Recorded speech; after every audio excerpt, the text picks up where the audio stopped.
안녕하세요. 청개굴 희성입니다.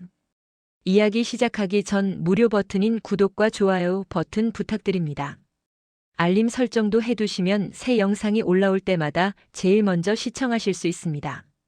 여러분은 지금 무엇을 하며 어디 지역에서 듣고 있나요? 산책을 하시면서 출퇴근을 하시면서 지역 이름이나 장소를 댓글로 남겨주시면 감사한 마음으로 반갑게 인사드리겠습니다. 감사합니다. 지금 시작합니다. 그날은 평소와 다를 게 없는 비행이었어요. 파리 샤를드골 공항. 환한 미소로 동료들과 인사를 나눈 클레르는 인천행 비행기 탑승을 준비하고 있었다. 5번째 해를 맞이한 그녀의 승무원 생활은 누구보다 탄탄했고 체력과 프로페셔널함으로 정평이 나 있었다. 클레르, 오늘도 완벽해 보이네. 수석 승무원 마리가 웃으며 말을 건넸다. 장거리 비행이었지만 그녀는 여느 때처럼 여유로운 미소로 대답했다. 인천에 도착하면 꼭 찜질방을 가보리라 마음속으로 다짐하며 그녀는 평소와 다름없는 루틴을 시작했다. 하지만 예상치 못한 위기가 찾아왔다. 비행 중반 갤리에서 음료를 준비하던 클레르는 갑자기 가슴 한쪽에서 날카로운 통증을 느꼈다. 단순한 피로감이라 생각했지만 통증은 점점 심해지고 숨을 쉴 때마다 마치 쇠못이 박히는 듯한 압박감이 몰려왔다. 괜찮아? 동료 소피의 목소리가 떨렸다.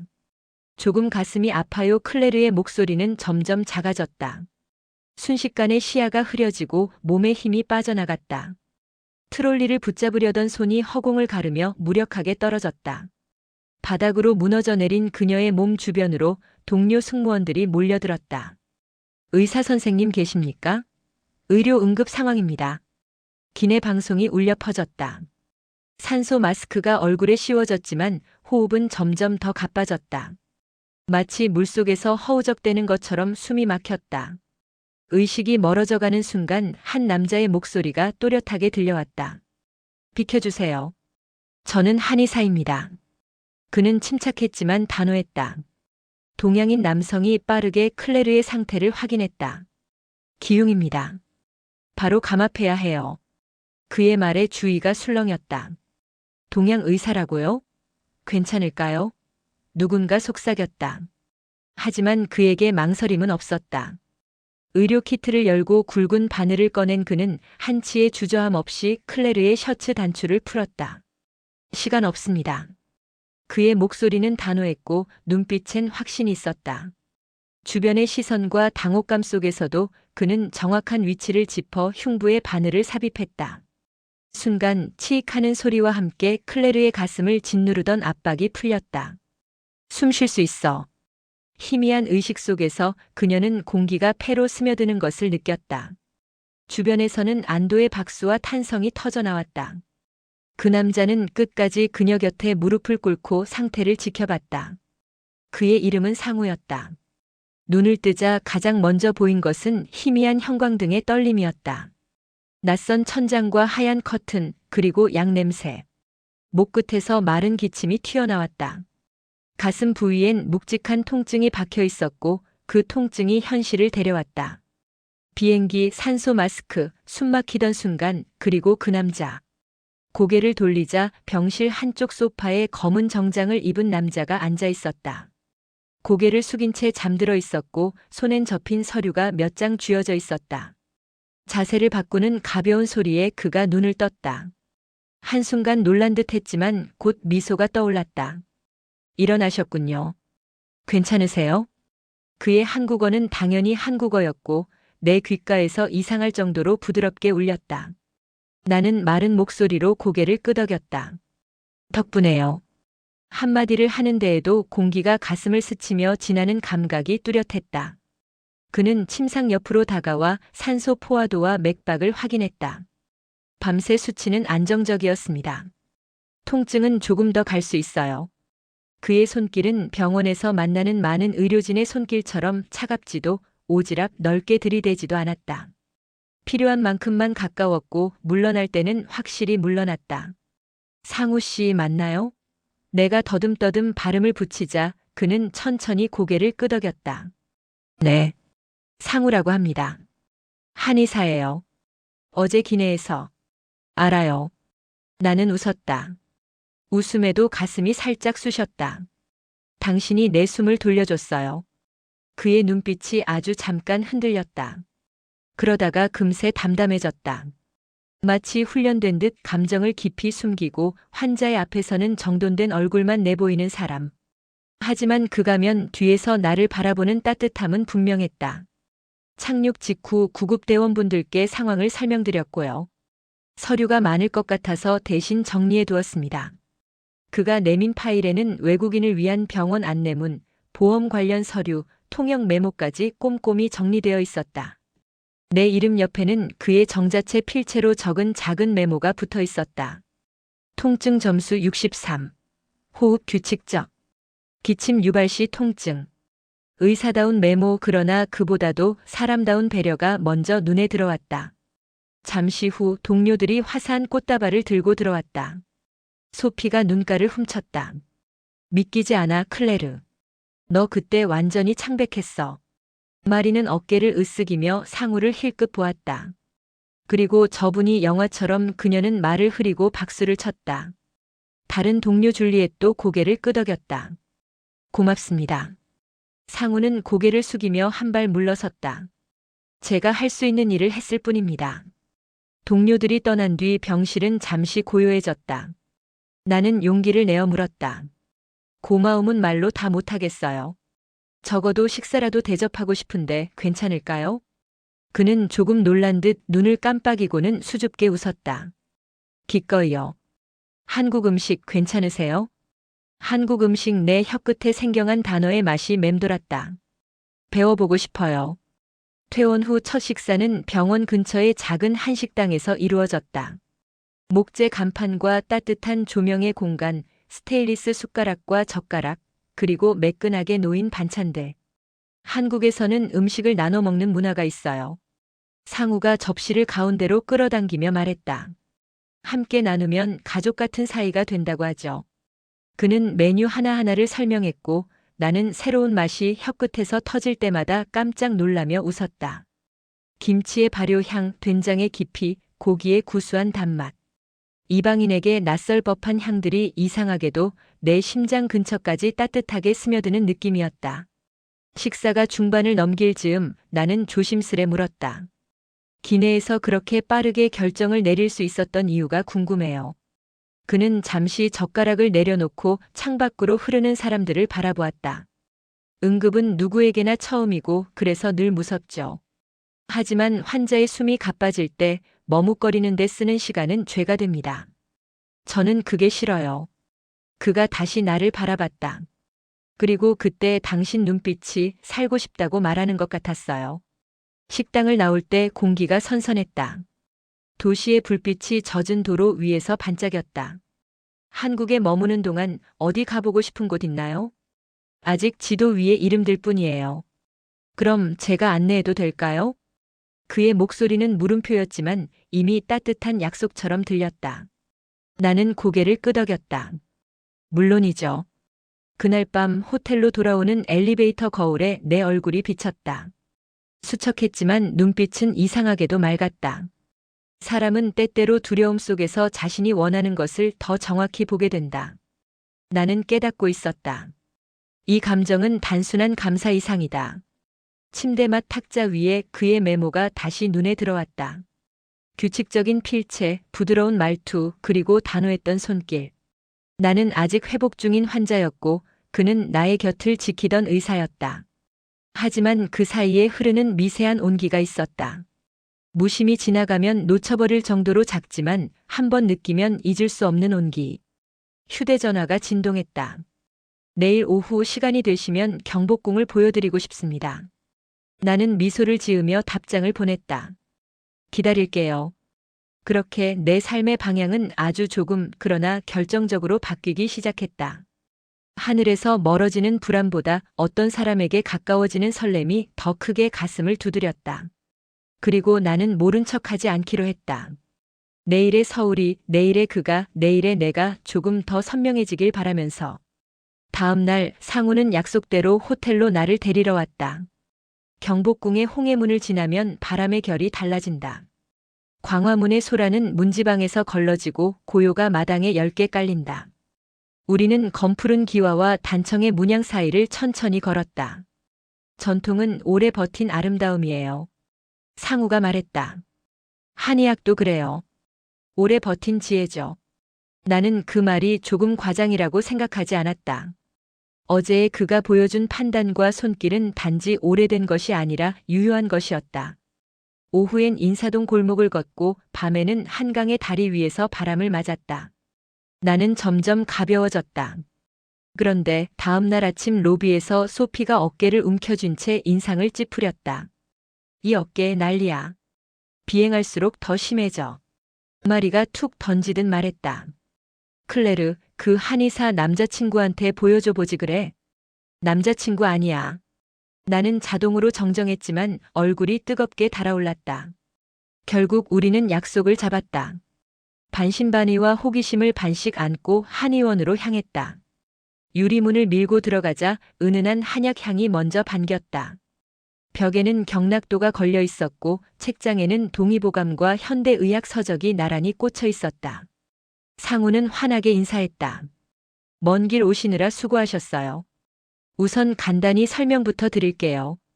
그는 기, 음양, 순환 같은 단어들을 일상 언어로 쉽게 풀어냈다. 장거리 비행의 핵심 문제는 3가지예요. 기압 변화, 수분 부족, 고정된 자세. 3가지가 합쳐지면 근막이 굳고 목 어깨 허리에 정체가 생깁니다. 그의 설명은 추상에서 구체로, 이론에서 체감으로 트여 있었다. 첫 번째는 소피였다. 어깨와 목이 늘 당겨요. 특히 비행 다음 날엔 머리까지 아파요. 상우는 맥을 짚고 승모근을 손끝으로 더듬었다. 여기가 단단하죠? 견정과 풍지 주변이 많이 막혔어요. 침을 세워잡는 각도는 섬세했고 놓을 때의 속도는 주저함이 없었다. 소피가 얼굴을 살짝 찡그렸지만 곧 표정이 풀렸다. 뜨겁지도 아프지도 않아 이상하게 시원해. 부항까지 마치고 나서 그녀는 고개를 좌우로 돌려보았다. 믿기지 않아. 방금 전에 그 뻣뻣함이 반으로 줄었어. 다음은 마리의 발목이었다. 예전 염좌의 후유증으로 오래 서 있으면 통증이 재발했다. 상우는 관절의 움직임을 주의 깊게 관찰하고 미세하게 교정하는 추나요법을 더했다. 관절이 제자리로 돌아갈 기회를 주면 몸은 생각보다 빨리 응답합니다. 마리는 몇 걸음 걸어보더니 멈춰섰다. 놀란 눈이 나를 보았다. 통증이 사라졌어. 발목이 가벼워. 마지막은 줄리엣의 편두통. 비행 후 조명이 번져 보이고 광대뼈 옆이 욱신거려요. 침은 머리와 목의 경혈에 얇게 놓였다. 따뜻한 차가 건네졌고 그녀는 컵을 2손으로 감싸쥐었다. 머리가 잠잠해졌어. 치료를 지켜보던 내 마음 어딘가에서 이상한 감정이 움찔했다. 소피가 상우에게 유난히 많은 질문을 던졌고 그의 웃음이 그 질문마다 부드럽게 번졌다. 질투라고 이름 붙이기엔 어쩐지 유치한 감정. 그러나 분명히 자리하고 있는 불편함. 한의원을 나서며 소피가 상우에게 인사를 건넸다. 정말 고마워요. 프랑스에서라면 진통제만 받았을 거예요. 당신은 원인을 찾아줬어요. 상우는 고개를 숙였다. 두 의학은 서로 보완적입니다. 필요할 땐 약이, 필요할 땐 손길이, 필요할 땐 시간이 약이죠. 호텔로 돌아오는 택시 안에서 동료들의 표정은 달라져 있었다. 회의의 그림자는 거치고 호기심이 빈자리를 채웠다. 소피는 창밖을 보며 휘파람을 불었다. 그 사람 정말 대단하고 게다가 잘생겼어. 마리가 내 옆구리를 살짝 찔렀다. 클레르, 운 좋은 거 알지? 나는 웃어 보였지만 가슴이 묘하게 조여왔다. 운이 좋은 걸까, 용감해진 걸까? 그 경계는 생각보다 좁았다. 밤늦게 상우에게 메시지가 왔다. 동료분들 불편하시면 언제든 알려주세요. 나는 잠시 망설이다가 물었다. 토요일 시간 괜찮으세요? 서울의 밤을 보여주고 싶어요. 그의 답은 짧았다. 그 밤 같이 걸어요. 나는 안도했다. 그리고 불안을 솔직히 인정했다. 사람 사이의 거리에는 말로는 닿지 않는 영역이 있다. 그 거리를 줄이는 방법은 거기 오래 서 있는 것뿐인지도 모른다. 나는 오래 서보기로 했다. 도망치지 않고 기다리기로. 토요일 저녁 한강변의 바람은 도시에 흘러든 바다 같았다. 우리는 강을 따라 걷다가 다리 아래에 앉았다. 도시의 불빛이 수면 위에 부서져 흘렀다. 처음 한국에 온 날 나는 이 도시가 너무 빠르다고 생각했어요. 내가 말했다. 이 도시도 숨을 내쉴 때가 있어요. 상우가 물병을 건네며 웃었다. 여기가 그중 하나죠. 나는 어제의 질투를 고백하지 않았다. 대신 조심스레 저울 위에 올린 건 불안의 한 조각이었다. 동료들은 너를 칭찬해. 나도 그래. 그런데 한편으로는 겁이 나. 내가 너무 빨리, 너무 깊이 빠져드는 것 같아서. 상우는 잠시 말을 고르고는 천천히 고개를 끄덕였다. 겁낼 만해요. 하지만 겁낸다고 해서 마음이 얕아지진 않죠. 그는 내 손등 위에 손을 얹었다. 체온이 전해졌다. 아주 오래전부터 알고 있던 온기처럼 익숙하게. 클레르, 내게는 당신밖에 보이지 않아요. 내 심장이 서너 박자 빠르게 뛰었다. 나는 손가락을 살짝 오므려 그의 손을 붙잡았다. 나도 그런 것 같아. 우리는 가까워졌다. 다음 날엔 종로의 작은 찻집에서 오래 앉아 있었고 그 다음 날엔 비오는 인사동 골목을 함께 걸었다. 그는 어린 시절의 이야기, 서양의학에서 전통의학으로 방향을 틀던 순간 환자 앞에서 마음을 다잡는 법을 들려주었다. 의사는 결과로 책임져요. 잘 될 때도 있고 미안할 때도 있죠. 그래서 더 정직해지려고 해요. 나는 나의 하늘 이야기를 들려주었다. 15에 처음 구름 위를 걸을 때 느꼈던 감각, 비행 후 호텔 객실의 고독, 잠들기 직전에야 찾아오는 해방감. 그 밤 호텔로 돌아가는 택시 안에서 상우가 조심스레 내 손을 잡았다. 나는 이번엔 주저하지 않았다. 망설임이 빠져나간 자리에 확신이 들어찼다. 이 사람과 붙들고 싶은 내일이 있다. 그러나 행복은 늘 변곡점과 함께 온다. 회사에서 전화가 왔다. 의료 담당자의 목소리는 친절했지만 내용은 날카로웠다. 의사 소견으로는 기흉 재발 가능성이 높습니다. 최소 6개월에서 1년은 비행을 피하는 게 좋겠습니다. 한국에 체류하며 지상직 전환을 권합니다. 수화기를 내려놓고 창가에 서 있었다. 전등 불빛이 유리에 비치고 그 안에 내가 있었다. 하늘에서 내려오라는 통보. 나는 나의 날개가 어쩌면 반납되어야 할지도 모른다는 사실을 인정해야 했다. 저녁 상우가 나를 불러냈다. 한강을 내려다보는 레스토랑 조용한 창가 자리. 음식의 향이 뚜껑을 열듯 피어오르고 장식처럼 놓인 말들이 오갔다. 나는 결국 사실을 털어놨다. 당분간 비행을 못할지도 몰라. 아니, 어쩌면 영영. 그는 내 말을 자르지 않았다. 끝까지 듣고 한참을 가만히 있었다. 그러고 나서 말했다. 클레르, 인생에는 예고 없는 전환점이 와요. 그게 나쁜 것만은 아니에요. 어떤 길은 멈춰서야 보이거든요. 디저트가 나왔을 때 그는 작은 상자를 꺼냈다. 놀라고 또 놀랐다. 상자 안에는 반지가 있었다. 반짝임은 크지 않았지만 마음을 꿰뚫는 크기였다. 그날 비행기에서 당신을 살린 건 내 손이었지만 그 순간 내 삶을 살린 건 당신이었어요. 결혼을 전제로 만나보지 않을래요? 한국에서 함께 새로운 삶을 시작해요. 눈물이 앞을 가렸다.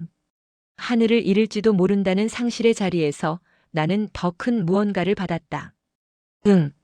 내 답은 짧았지만 이 대륙의 모든 바람을 품은 듯 무거웠다. 함께 할게. 레스토랑을 나왔을 때 강변의 바람이 우리를 감싸 안았다.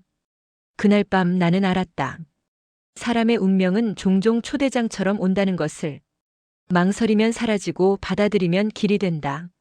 나는 초대장을 받아들였다. 결정은 소문처럼 빠르게 퍼졌다. 동료들은 놀랐고 곧 축하했다. 진짜 영화 같아. 소피가 웃었다. 운명이란 게 있나 봐.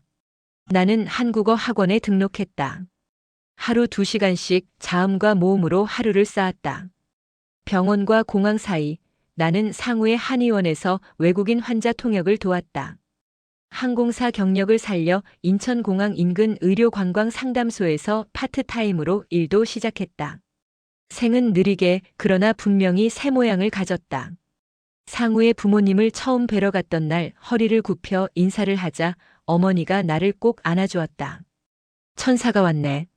어눌한 프랑스어 발음으로 봉주르를 건네는 모습에 내 부모님은 영상통화 너머로 웃음을 터뜨렸다. 언어는 달랐지만 마음은 충분히 통했다. 우리는 상견례 상에서 서로의 서툼을 칭찬했고 젓가락질에 실패해도 박수를 보냈다. 결혼 준비는 조용히 그러나 단단히 진행됐다.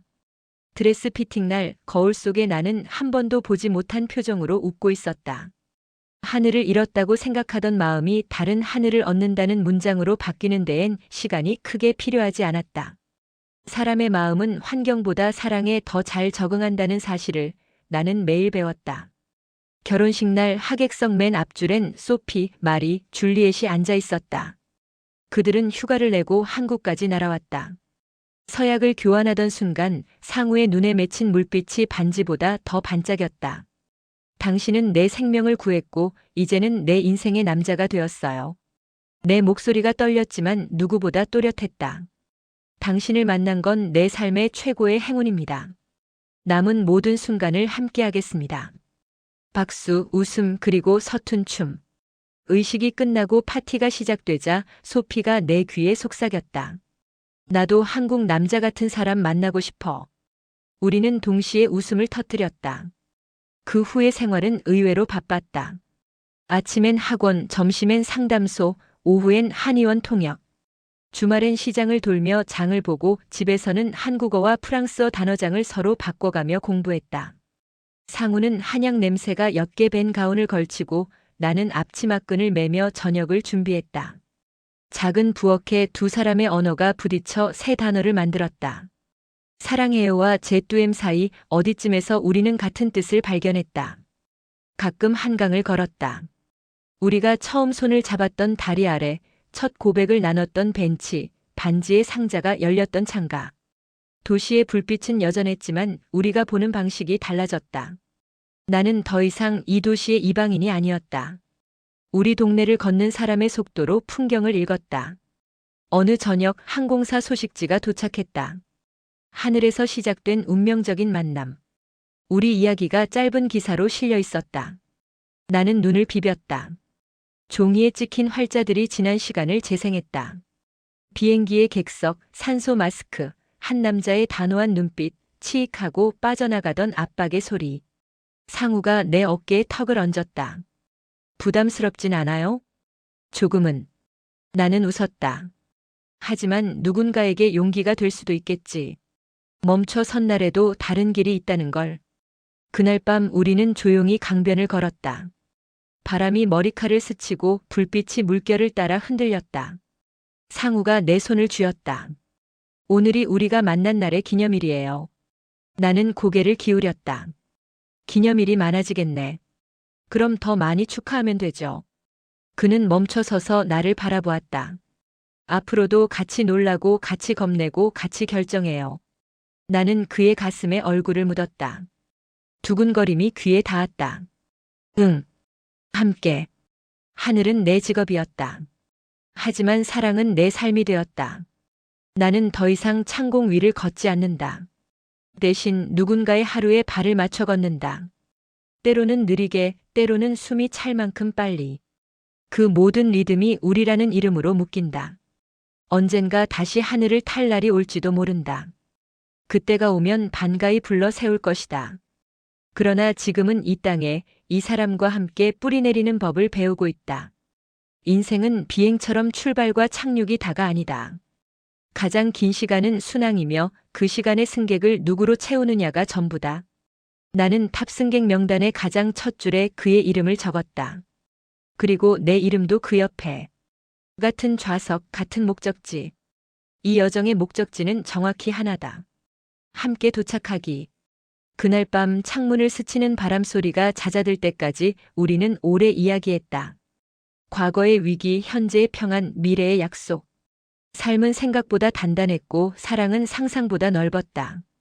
눈을 감기 전 마지막으로 떠오른 장면은 비행기 속에서 들리던 그 한마디였다. 비켜주세요. 저는 한의사입니다. 그 말이 시작이었다. 그리고 지금 우리의 대답으로 이어졌다. 괜찮아요. 우리는 함께입니다. 여러분, 오늘 이야기 어떠셨어요? 스스로를 사랑하기로 결심한 순간 우리의 삶은 조용히 달라집니다. 이 영상이 누군가의 밤을 덜 외롭게 했다면 좋아요, 구독, 알림 설정까지 부탁드리며 당신의 이야기도 댓글로 들려주세요. 우리는 서로의 용기가 될 수 있으니까요.